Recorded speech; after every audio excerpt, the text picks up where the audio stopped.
Magandang araw sa inyong lahat. Ito ay nandito naman ako sa Pasig Palengke. Kaya maganda ka dito sa Pasig Palengke sa mga pamilyan dito. Ang mura na mga bilihin dito kung alam lang ninyo talaga dito. Kung napupuntahan nyo ang lugar ng Pasig Palengke. Kaya lalo na mga bilihin dyan, mura talaga kumpara doon sa mga tindahan. Kaya yung ibang mga taga Mandaluyong, dito sila lahat bumibili kahit sa malayo pa kasi bagsakan yan lalo pag madaling araw. Mga friends, mga ka-work, una sa lahat at una sa lahat ay huwag niyong kakalimutan ng aking channel, siyempre Alarma PH TV. Maaaring paki-like, paki-subscribe, paki-double bell para updated ang aking mga bagong video. Lalo kung bago-baguhan ka pa lang, paki-support naman ang aking channel. Yan o, sa Pasig. Yan, papunta na ako. Kasi ang ano ko, patungo ako sa crossing. Pasig Palengke to crossing yan. Yan. Yan. Nakasakay ako sa sa jeep ako nakasakay, mga friends. Shoutout ko nga pala si Sir Alpi, Sir Mike, si Angel, si Jerona Santos, Christopher Guillem at Joeyski TV. Shout out ko si Calvin at mga kamets ko. Shout out ko silang lahat. Siyempre hindi ko kakalimutan ang aking nanay at aking mga kapatid, mga ka-vloggers, saka mga friends ko, mga bago, lahat kayong lahat. Shout out ko kayong lahat. Ayan, binabagtas ko. Ito naman yung yan sa underpass ng Pasig yan, no? Pwede ka naman maglakad dyan, halimbawa umuulan, diyan kang aakyat ka dyan, no? Ang tagos na papunta na doon sa Palengke. Halimbawa umuulan, nabutan ka, ngayon galing ka sa may simbahan, ngayon anong gagawin mo dyan? Tatawid ka papunta sa Pasig Palengke kasi para hindi ka mabasa. Yan ang kagandahan yan sa may underpass na yan. Medyo lang siya, maliit lang siyang daanan. Kaya yan ang kagandahan sa Pasig Palengke. Ito, sa kanto na yan, mga tindahan ng mga yan, tindahan ng mga bulaklak, sari-sari, sa mga gamot-gamot dun sa ibaba niyan. Tapos sa likod na yan, simbahan na yan, mga friends. Yan, mga ka-guard, mga drivers. Yan, pag napupunta kayo sa Pasig, yan simbahan yan dyan, simbahan. Yan, simbahan yan, mga friends yan. Yan, paliko na ako. Yan, liliko na. Yan, liliko na yan, liliko na kami. Okay, ngayon ang Pasig, Pasigen, yan na makikita nyo dyan. Kaya maganda dyan, magandang mamasyal.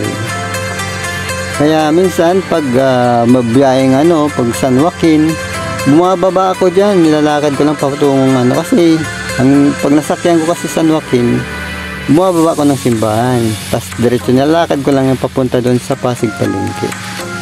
Oo, pag Pasig Palengke na diretso na yan doon. Kasi minsan nasasakyan ko kasi hindi ko na basa kasi yung pangalan na yun, kaya San Joaquin pala yun. Oo, yan ang Pasig mga friends. Patungo na to ng ng crossing, mga dinadaanan patungo bago ka makarating sa crossing. Yan ang dinadaanan. Yan. Nasa ako, nakasakay ako sa may dulo, sa may pintuan, kaya nakukuhanin ko talaga yung mga view na dinadaanan patungong crossing. Kaya maganda din talaga pag nasusubaybayan niyo yung mga video ko kasi yung mga biyahe na papuntang cruising, makikita mo ninyo mismo yan. Ayos ba? Mga ka-PH, mga friends. Yan. Saka ang ginawa ko, mahaba-haba siyang video para kahit papaano, kahit iwanan mo siya, hindi siya mamamatay. Kasi pag short video lang kasi, pag iniwanan mo, saglit lang, mamamatay kagad siya.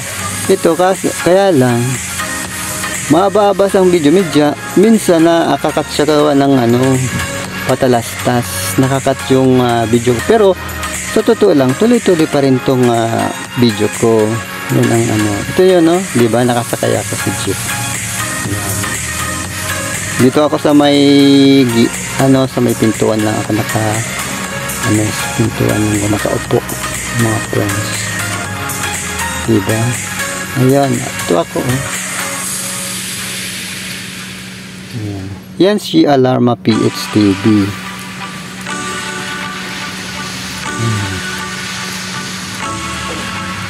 Dapat noon ko pa sana dapat nagawa to, kaya lang siyempre ngayon ko lang natutunan kung paano pumasok sa YouTube. Maganda rin para pumasok sa YouTube kahit pa paano. Saka nasi-share mo din yung mga lugar kung para nakikita nila kung anong lugar yung dinadaanan na yan. Ayos. Kaya maganda pa rin talaga sa kahit pa paano masi-share mo yung mga upload mong video, diba? Ayos. Medyo nakakatulong din kahit papaano.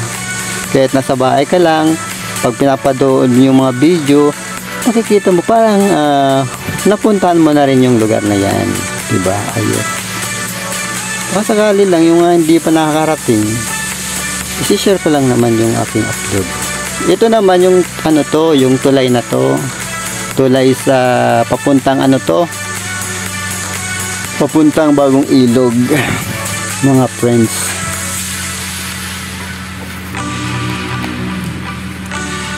Yan. Bagong Ilog. Kaya papunta na to sa underpass yan. Pagkatapos sa dulo nito, underpass na Bagong Ilog. Yan ang tulay. Mahaba din yung ilog niyan. Mahaba-haba yan hanggang yan, papuntang Marikina yan. Ilog. Kaya sa ilog na yan, maging ingat-ingat din yung mga bata dyan. Kasi sa ilog na yan, maraming kinukuha dyan ang ilog na yan. Nakakatakot, diba? Yun, no? Nakasulat na Bagong Ilog. Diba? Katakot yan. Pag hindi pwedeng paliguan. Kasi yung iba kasi naliligo dyan sa ilog na yan. Na tinatawag na, kasi doon sa unahan yan, sisik yan.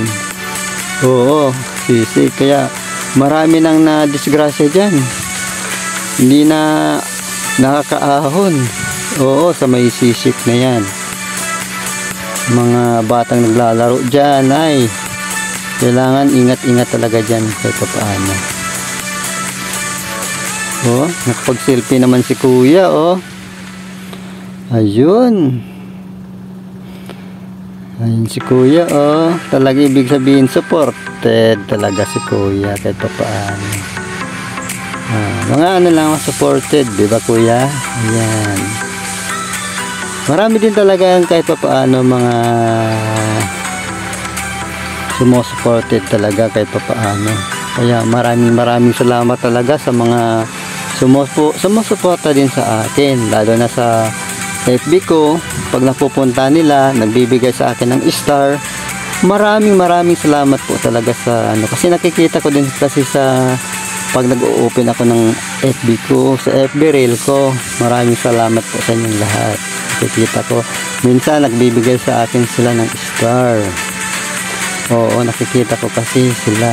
Lalo na pag nagla-live ako ng umaga, minsan nagla-live ako ng hapon. Nakikita ko, lalo na si friend si Wing. Nakikita ko din siya.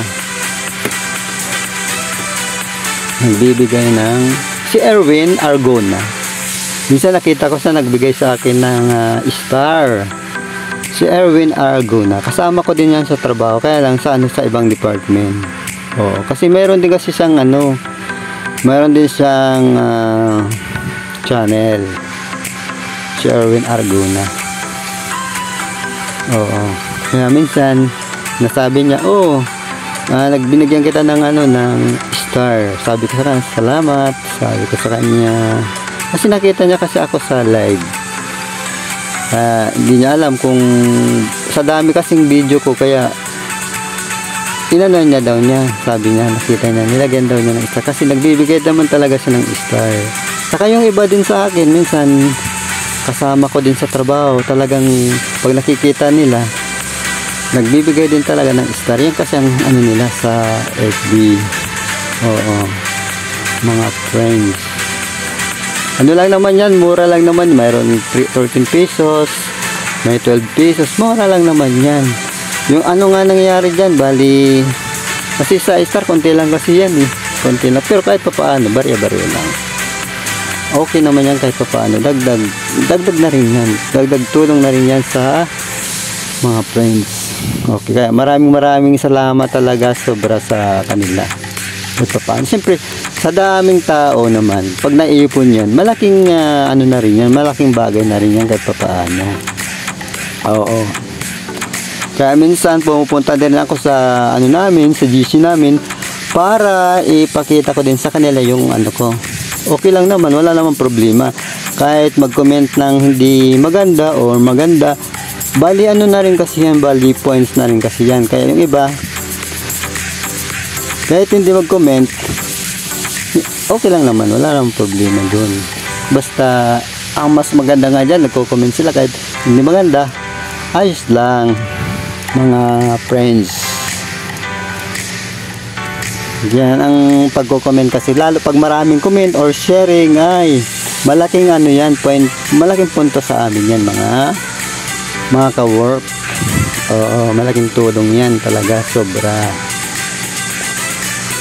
Yung iba minsan, yung mga marami kasing content yan, may nakakatawa, may kumakain, kahit ano-ano. Kaya ang ginagawa ko dito, pa-views lang ginagawa ko dito, yung mga lugar, tapos mga hayop, pagkatapos sa aking trabaho, yung pinapakita ko dito.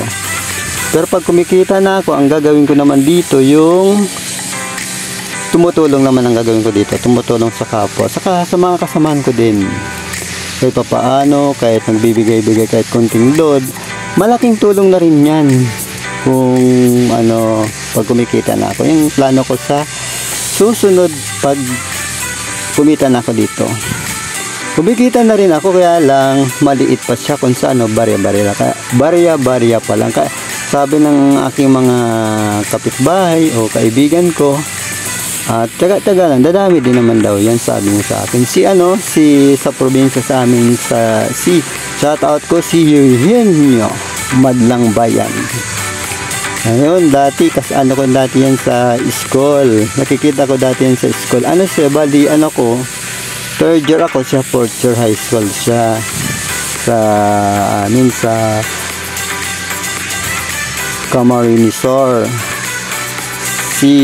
Namin doon, sa Libman Camarinesor, ang namin doon, si Ma'am Talita Mercado. Yun ang namin doon, advisor. Kaya shout out ko si Ma'am Magdalena Mercado. Yan, si Ma'am. Shout out ko, kumusta na po kayo dyan sa Bicol? Maraming salamat po. At minsan nakikita ko din siya, nakikita ko rin minsan na-like din niya ako. Sa ngayon nandun pa rin siya doon sa aming school, sa paralan ng San Isidro Libmanan Camarinesor. Saka mga kamits ko, yan, sila lahat. Oo, nandun na. Hindi ko na yung pangalan nila. Shout out ko sila doon sa Bicol. Ito na nga pala yung medyo malayo din kasi yung papunta sa cruising, mga friends. Oo. Yan. Saan na ba tayo ngayon? Sa na to? Saan na ba to, mga friends? Anong lugar na to? Wait lang. ng lugar na ba to? Lugar lang.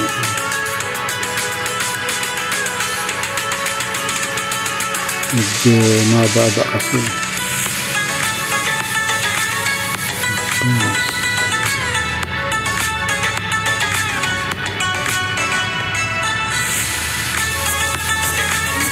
Tuloy-tuloy lang yung mga biyahe. Medyo hindi ko pa kasi masyado na mga friends.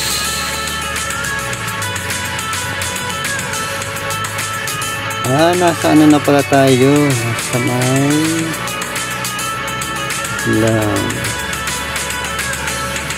Medyo malapit-lapit na rin to. Papuntang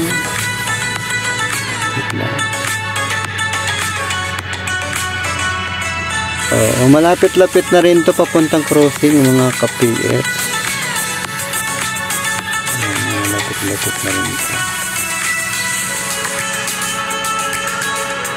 Okay. Pag mga ganito, malapit na to.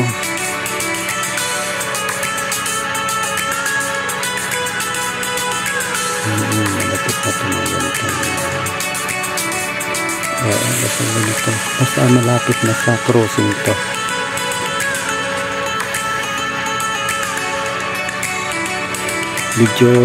Medyo may counting traffic na rin kasi. Ngayon kasi araw ng Sabado ngayon. Sabado.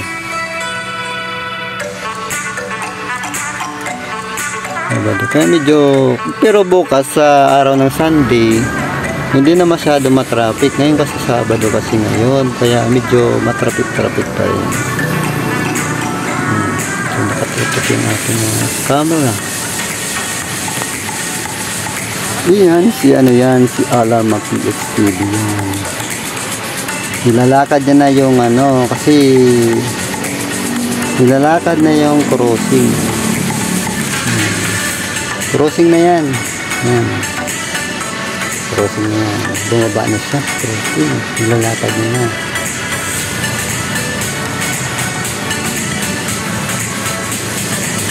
Crossing na yan. Nasa siya? Nasa may na siya? Sa may Shangri-La.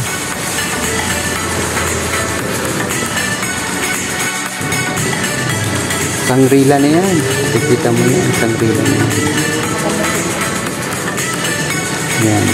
Sarado pa kasi talaga yung mga pintuan na yan. Kasi yung mga roll up niyan. Kasi ang bukas niyan mga alas 10. Kahit sa mall. Yan ang bukas ng sa mall. Patungo na sa dun sa sinasabing MRT. Yan ang ganda naman mga halaman dito. Yan kasi yan. Sa dulo niyan, ano na yan? MRT na yan ang dulo niyan. MRT. Yung kanan papuntang Cubao, yung kaliwa papuntang sa MOA, sa may south, sa may MOA. Yan. Pasay. Yung kabila, yung kaliwa papuntang Pasay na. Yung kanan naman papunta ng northbound. Okay. Marami din talaga naglalakad. Kaya mas bintay pa rin talaga yung nalalakad kasi unang-una sa lahat, exercise yan. Exercise talaga pag naglalakad ka. Kaya kisa man panay sakay ka, mas konsumo ka talaga sa mga malaki ang gastos. Oo. Kaya mas maganda yan sa umaga talaga. Kahit maglakad ka, parang wala kang nararamdaman na pagod. Kasi sanay ka na sanay na yung katawan mo sa paglalakad. Diba? Exercise. Kahit pa sa building, huwag ka nang sumakay ng elevator. Huwag ka nang mag-elevator. Sakay mo na sa ka na lang. Maglakad ka na sa hagdanan. Mabuti ka. Kasi una-una sa lahat, hindi ka hihingalin. Oo, pag nasanay kang maglalakad sa hagdan. Kasi pag nasanay ka sakay ka ng mga elevator, hindi ka masasanay sa mga lakaran yan. Hihingal-hingalin ka talaga. Oo, lalo pag sa mga matataba, ay, maan talaga yung mahingal. Oo, pero mayroon naman mataba na hindi hihingal. Kasi ano sila sa exercise. Sanay sa exercise ka. Oo. Yan. Pag ano kasi ng kulay green, saka katatawid dito sa may kalsada. May green kasi may red. Pag red, huwag ka munang tatawid. O, pag nag-green lang, saka katatawid. Tawiran ng tao sa cruising. Yan, tinatawid namin. Maraming tumatawid dyan pag nag-green na siya. Kasi pag nag-red na yan, dadaan na dyan mga sasakyan, ang bibilis. Kaya ingat-ingat din sa pagtatawid. Lalo na mga bata, ingatan yung mga bata nyo na sa pagtawid.